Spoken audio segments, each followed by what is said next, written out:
गणपते नमो नमः। 66वां सर्ग। सीता के दो पुत्रों का जन्म, वाल्मीकि द्वारा उनकी रक्षा की व्यवस्था और इस समस्या से प्रसन्न हुए शत्रुघ्न को वहां से प्रस्थान करके जमुना तट पर पहुंचना। जिस रात शत्रुघ्न ने पर्णशाला में प्रवेश किया था, उसी रात ने सीता जी ने दो पुत्रों का जन्म दिया। तदंतर आधी रात के समय कुछ मुनि कुमारों ने वाल्मीकि जी के पास आकर उन्होंने सीता जी के प्रसन्न होने का शुभ एवं समाचार सुनाया। भगवान श्री रामचंद्र जी के धर्मपत्नी ने दो पुत्रों का जन्म दिया है, अतः महातेजस्वी महर्षि आप उनके बाल ग्रह जनित बाधा निर्मित करने वाली रक्षा करें। उन कुमारों के बात सुनकर महर्षि उस स्थान पर गए और सीता के दोनों पुत्र बाल चंद्रमा के समान सुंदर और देव कुमारों के समान महातेजस्वी थे। वाल्मीकि जी ने प्रसन्नचित होकर श्रुतिका गार में प्रवेश किया, उन दोनों कुमारों को देखा, उनके लिए भूत और राक्षसों को विनाश करने वाली रक्षा की व्यवस्था की। ब्रह्मऋषि वाल्मीकि ने एक कुशाओं को मट्ठा और उनके लौ द्वारा उनके लेकर बालकों के भूत बाधा के निवारण के लिए रक्षा विधि का उपदेश दिया।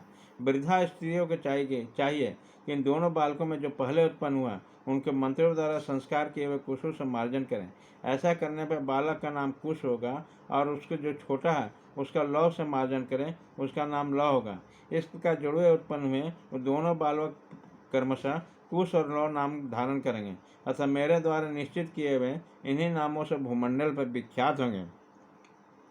यह सुनकर निष्पाप वृद्धा स्त्रियों ने एकाग्रचित होकर मुनि के हाथ के रक्षा के साधनभूत उन कोषों को ले लिया और उसके द्वारा उन दोनों बालक को मार्जन और संरक्षण किया। जब वृद्धा स्त्रियां इस प्रकार रक्षा करने लगी, उसी समय आधी रात को श्री राम और सीता का नाम गोत्र और उच्चारण के ध्वनि शत्रुघ्न के कानों में पड़ी। साथ ही उन्हें सीता के दो सुंदर पुत्र होने का संवाद प्राप्त हुआ। तब वो सीता के पर्णशाला में गए और बोले, माता जी, बड़े सौभाग्य की बात है। महाराज शत्रुघ्न इस समय इतने प्रसन्न थे कि उन्होंने वर्षाकालीन सावन की रात बात ही बात में बीत गई। सवेरा होने पर पूर्व काल की काल संध्या बंदन आदि के महाप्रकर में शत्रुघ्न हाथ जोड़कर मुनि से विदा लेकर पश्चिम दिशा की ओर चल दिए। मार्ग में सारी रात बिताकर जमुना तट पर आ पहुंचे। वहाँ पुण्यकृति महर्षियों के आश्रम में रहने लगे।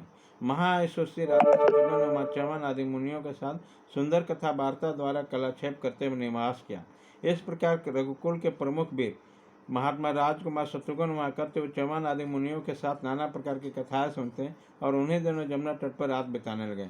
इस प्रकार श्री वाल्मीकि निर्मित आस रामायण आदि के आपके उत्तर कांड में 66वां सर्ग पूरा हुआ।